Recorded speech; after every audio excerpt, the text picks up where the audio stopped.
Christine Hermosa bukas sa muling pagtatambal nila ni Jericho Rosales sa tamang proyekto. Tandaan natin na nagtambal sina Eiko at Christine sa ilang hit na proyekto tulad ng teleseryeng Pangako Sa'yo, pelikula tulad ng Forevermore.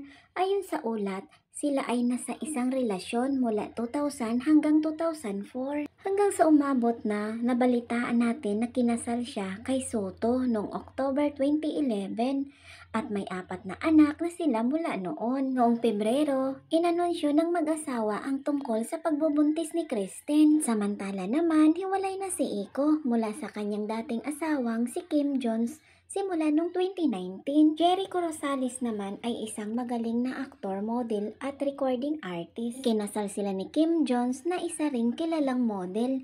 Ilan sa kanyang mga teleserye na sumikat ay Pangako Sa'yo noong 2000 hanggang 2002. Sana'y wala ng wakas noong 2003 hanggang 2004. Dahil may ikaw, natambal si Iko sa isang leading ladies kagaya ni Christine Hermosa at Heart Evangelista. Natanong kasi kay Christine Hermosa kung bukas siya sa muling pagtambal kay Jericho Rosales. Matatandaang nabanggit ni Iko kamakailan na isa si Christine sa mga artistang nais niyang muling makasama sa trabaho. Ani ni Christine, gusto niyang makita muna kung nararapat daw ang proyekto at hindi yang basta masabi lang na muli siyang itambal. Wala naman daw problema sa mister niyang si Uyo Boy Soto tungkol sa usaping ito at nakadepende lang kung tanggapin niya sakaling may ialok na project sa kanya. Wala siyang problema na muli niyang makatrabaho si Eiko na kanyang dating on-career partner at dating kasintahan. Tatandaan natin kamakailan sa interview ng TV Patrol kay Eiko, nabanggit niya ang pangalan ng actress na si Christine Hermosa na nais niyang magkaroon ng proyekto kasama si Hermosa.